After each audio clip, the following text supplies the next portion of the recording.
अस्सलाम वालेकुम dear viewers. Series के मुताबिक छठा हफ्ता चल रहा है, यानी प्रेगनेंसी को कंफर्म हुए 2 हफ्ते गुजर चुके हैं।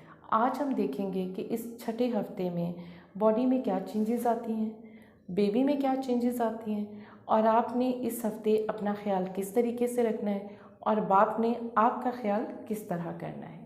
तो देखिए, 6 वीक्स में जो आपके अंदर बॉडी की चेंजेस आ रही हैं वो ये हैं कि जैसा कि मैंने आपको बताया कि आपके अंदर एक हार्मोन रिलीज़ हुआ है जिसको बीटा एचसीजी कहते हैं। शुरू के हफ्ते में इसकी मकदार कम थी, लेकिन जैसे जैसे प्रेगनेंसी आगे बढ़ती जा रही है इसकी क्वांटिटी बढ़ रही है।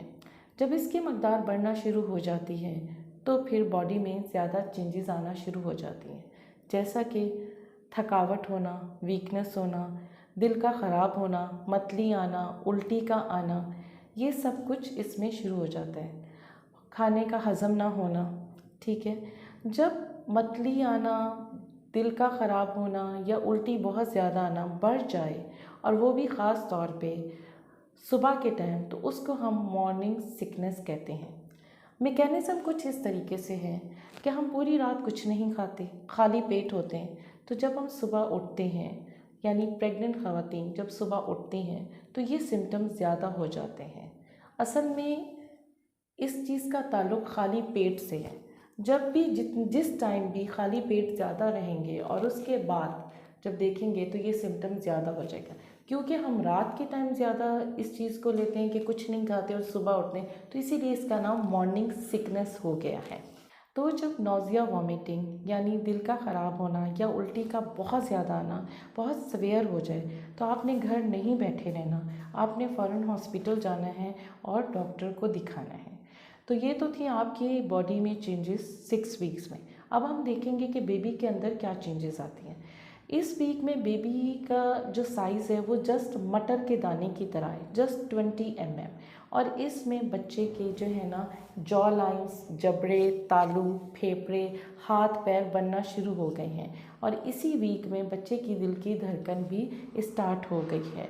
इस वीक में बच्चे की जो दिल की धड़कन है वो 100 बीट्स पर मिनट आती है, लेकिन आगे के वीक्स में ये हार्ट बीट का रेट बढ़ जाएगा। अभी सिर्फ इतना ही रहेगा। मैं आपको ये बताऊंगी कि आपने इस हफ्ते अपना ख्याल किस तरीके से रखना है। जैसा कि मैंने आपको बताया कि इस हफ्ते में आपका दिल बहुत ख़राब हो रहा है, आपको बहुत ज़्यादा वॉमिटिंग्स हो रही हैं, और जो है ना आपका खाना भी हज़म नहीं हो रहा। तो इसीलिए आपने इस चीज़ का ख्याल रखना है कि जब आप सुबह नींद से उठें तो आपने बेड पे ही लेटे रहना है, और कोई सॉल्टी स्नैक लेना है, या सॉल्टी बिस्किट्स हो गए, या फिर जो है ना ड्राई टोस्ट हो गए। क्योंकि अगर आप ये लेंगी तो आप जो है ना फ़ौरन ये सिम्टम्स डिक्रीज़ हो जाएंगे। एक चीज़ का ख्याल रखिएगा, कोई भी ऑयली चीज़ नहीं लेनी। ये है कि आप मिठाई वगैरह ले सकते हैं। अब आपने अपने खाने की हैबिट को भी चेंज करना है। वो इसलिए ज़रूरी है कि अगर आप खाने की हैबिट को चेंज नहीं करेंगे तो जिस तरीके से सिम्टम चल रहे हैं आपका वज़न भी कम होना शुरू हो जाएगा। अब अपने खाने की हैबिट को किस तरह चेंज करना है। हम रूटीन में ब्रेकफास्ट, लंच और डिनर कर रहे होते हैं। अब आपने इसको ब्रेक करके हर 2 घंटे के बाद छोटे छोटे मील्स लेने शुरू कर देने हैं। आपने अपनी कार्बोहाइड्रेट इंक्रीज़ करनी है, पानी का ड्यूरेशन भी ज़्यादा करना है, क्योंकि आपकी बॉडी का हाइड्रेट होना बहुत ज़रूरी है। एक चीज़ का ख्याल रखिएगा, अगर आपको जो खाना है वो 1 से 2 दिन तक हज़म नहीं हो रहा तो कोई बात नहीं, लेकिन अगर इससे ज़्यादा हो गया है तो आपने घर नहीं बैठे रहना। अगर आपको वॉमिटिंग इतनी हो रही है कि अगर आप एक घूंट पानी भी पीती हैं और वो निकल आता है तो आपने फ़ौरन डॉक्टर के पास जाना है, क्योंकि अब आप डिहाइड्रेट होना शुरू हो गई हैं, और जो है ना वाइटामिन जो है ना आपके ब्रेन में आना शुरू हो गए। इस कंडीशन को हम कहते हैं हाइपर एमेसिस ग्रेविडेरम। इसमें जब वाइटामिन्स ब्रेक होते हैं तो वो दिमाग पे असर करते हैं। ब्रेन पे जब प्रॉब्लम होती है तो आपको झटके लगना शुरू हो जाते हैं, और आप पे इंसेफेलोपैथी में मुब्तला हो जाते हैं, जो कि बहुत ही सवियर प्रॉब्लम है। आप फ़ौरन हॉस्पिटल जाएंगी, डॉक्टर आपको इवैल्यूएट करेगा और साथ ही आपको कुछ ड्रिप्स लगाएगा, विटामिन B6 देगा, और कुछ मेडिसिन ऐसी प्रिस्क्राइब करेगा जो कि प्रेगनेंसी में सेफ़ है। तो इसीलिए बहुत ज़रूरी है कि आपने फ़ौरन हॉस्पिटल जाना है।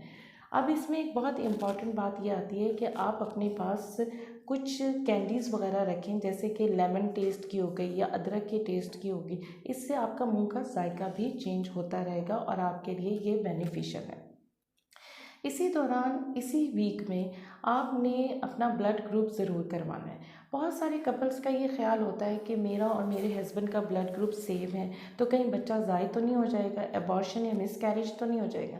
मैं आप लोगों को थोड़ा सा ये बताती जाऊँ, ये मिथ है, ठीक है। आप लोग ये सोच रहे हैं जो एबीओ कॉम्पैटिबिलिटी होती है, उसमें ये होता है कि माँ का ब्लड ग्रुप पॉजिटिव होता है, ओ पॉजिटिव, और बाप का blood group A B positive होता है। इसमें जो है ना एबीओ कॉम्पैटिबिलिटी के चांस हैं जो कि 10% है, यानी डिलीवरी के बाद बच्चे को ये अरकान हो जाता है। लेकिन इसमें भी परेशान होने की ज़रूरत नहीं है। जब डिलीवरी के बाद बच्चे को ये अरकान होता है तो उसको फोटोथेरेपी दी जाती है, जिससे वो ठीक हो जाता है। बहुत ही सीवियर कंडीशन में जी ब्लड ट्रांसफ्यूजन होती है, वरना कोई ऐसी बात नहीं है। अब दूसरा बात यह है कि अगर आपका ब्लड ग्रुप नेगेटिव है और हस्बैंड का ब्लड ग्रुप पॉजिटिव है, तब यहीं पे एक और टेस्ट होता है जिसे हम इनडायरेक्ट होम टेस्ट कहते हैं। ये नेगेटिव होना चाहिए। अगर पॉजिटिव होता है तो हमें बार बार ये टेस्ट करवाना पड़ता है। अब 6 वीक्स के मैंने आपको ये डिटेल्स बता दी हैं। अब मैं बात करूँगी कि हस्बैंड्स ने आपका किस तरीके से ख्याल रखना है। जैसा कि हस्बैंड्स को पता है कि आपकी तबीयत बहुत ज़्यादा ख़राब है, आप में वीकनेस, फटीग है, नौजिया, वॉमिटिंग हो रही है, इसीलिए उन्हें चाहिए कि आपको इनकरेज करें, जो कि आपने हर 2 घंटे के बाद छोटे छोटे मील्स लेने हैं। पानी ज़्यादा से ज़्यादा पिए, जो आपका दिल चाह रहा है वो आपको खिलाए और आपका भरपूर ख्याल रखें, क्योंकि आपका मूड भी चेंज हो सकता है, इरिटेबल हो सकते हैं। इसीलिए थोड़ा सा जो है ना उसने भी तहम्मुल से काम करना है और आपका भरपूर ख्याल रखना है खाने पीने में और पानी में। बहुत ज़्यादा ख्याल रखिएगा अपना, और मेरी अगले आने वाली वीडियो का इंतज़ार कीजिए।